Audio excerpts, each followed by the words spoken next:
نبی علیہ السلام نے ارشاد فرمایا قرب قیامت میں لوگ اپنی بیویوں سے زنا کریں گے. ہم نے حدیث پاک پڑھی تو ہمیں سمجھ نہیں آئی.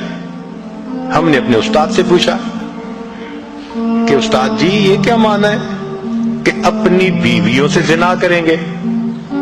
تو انہوں نے فرمایا ہاں اس کی کئی صورتیں ہیں.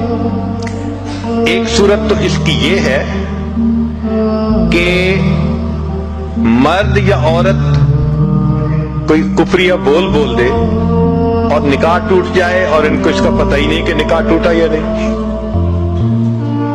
اور واقعی آج تو کفریہ کلمات کا علم ہی نہیں لوگوں کے پاس. بہت سینسیٹیو مسئلہ ہے یہ. مالا بدہ من میں فارسی کی کتاب ہے, ہم مفتی صاحب سے پڑھ رہے تھے تو جب انہوں نے کلمات کفر پڑھائے تو ہماری آنکھیں کھل گئیں. اس میں حضرت مفتی کفایت اللہ رحمۃ اللہ علیہ نے لکھا ہے نا, مفتی قاضی ثناء اللہ پانی پتی رحمۃ اللہ علیہ نے لکھا ہے کہ اگر دو بندے گفتگو کر رہے تھے, ایک نے کہا کہ یہ تو شریعت کی بات ہے اور اگلے نے جواب دیا رکھ پرے شریعت کو فقط کفر, وہ آدمی کافر ہو گیا. شریعت کے بارے میں ایسی بات کہہ دینا کہ رکھ پرے شریعت کو, ایمان کہاں بچتا ہے؟ سوچئے. تو ہمیں چاہیے کہ ہم علماء سے پوچھیں کہ بھئی کلمات کفر کون کون سے ہیں. یہ نہ ہو کہ کہیں ایسے جملے ہم بولیں. کئی جملے تو بہت کامن ہیں. مثلا علماء نے لکھا ہے کہ کسی نے کہا کہ کہاں رہتے ہو, دوسرے نے کہا فلاں جگہ رہتا ہوں. او خدا دے پچھاوڑے, خدا کے پچھاوڑے یعنی خدا کے پیچھے رہتے ہو, فقط کفر, ایسا بندہ کہنے والا کافر ہو جاتا ہے.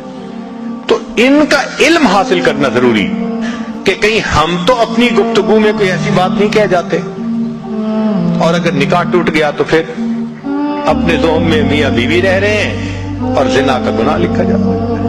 تو فرمایا کہ مرد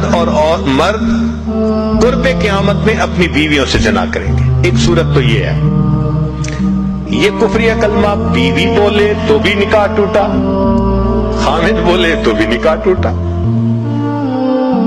اور دوسری صورت ایک دوسرے کے ساتھ آرگومنٹس, اور یہ تو ہر گھر کی آج بات نظر آتی ہے. جس گھر میں دیکھو الا ماشاءاللہ وہی حال ہے. جب شادی ہوئی میں بولتا تھا, بیوی سنتی تھی. اس نے کہا پھر, کہتے پھر بچے ہو گئے, پھر بیوی بولتی تھی میں سنتا تھا. اس نے کہا پھر, کہتے پھر ہم دونوں بوڑھے ہو گئے, ہم دونوں بولتے تھے محلے والے سنتے تھے. تو بڑھاپے میں آرگومنٹس اور زیادہ. اب ان آرگومنٹس میں ہوتا کیا ہے کہ مرد کی زبان سے کنائے میں طلاق نکل جاتی ہے. کنایا کہتے ہیں کہ لفظ تو طلاق کا نہیں بولا لیکن بات ایسی کر دی کہ جس کا مفہوم طلاق والا ہوتا ہے, اس کو کنائے میں طلاق کہتے ہیں. اب یہ گناہ بہت زیادہ ہے کہ غصے میں کہہ دیتے ہیں چلی جا, مجھے تیری کوئی ضرورت نہیں آج کے بعد. اس قسم کے الفاظ کہ جس کا نتیجہ یہ نکلے کہ تم میری بیوی نہیں ہے, اس کو کنایا کہتے ہیں. اب اس کے مسئلے بھی سیکھنے چاہیے. بھئی نکاح کیا ہے تو کیسے ٹوٹ سکتا ہے, یہ مسئلے بھی تو آنے چاہیے نا. یہ کہاں لکھا ہوا ہے کہ آپ ٹیکس کے سب مسائل جانتے ہیں, بزنس کے سب کوڈز جانتے ہیں, فلاں کا سب نالج آپ نے حاصل کیا ہوا ہے, اور ایک مومن نکاح کر لیتا ہے اور اس کو نکاح طلاق کا پتہ ہی نہیں ہوتا. یہ کہاں کا انصاف ہے؟ شریعت کہتی ہے علم حاصل کرو. ایسا نہ ہو کہ کنائے میں طلاق ہو جائے, ہمیں پتہ بھی نہ ہو اور میاں بیوی مل کے رہ رہے.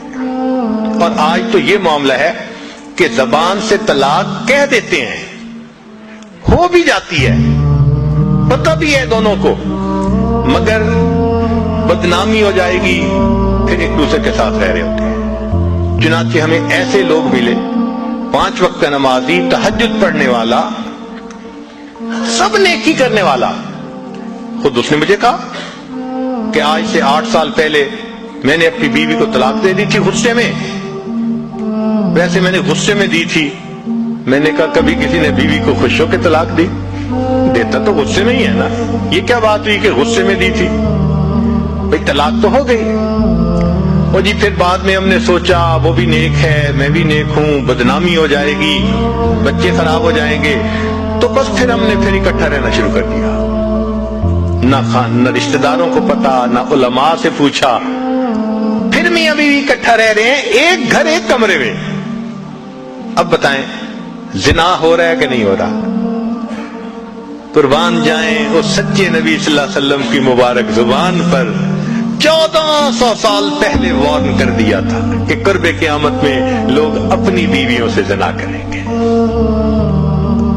آج اس بات کی ضرورت ہے ہم دین کو پڑھیں, دین کو سمجھیں, دین کو سیکھیں تاکہ اپنی زندگی شریعت کے مطابق گزار سکیں.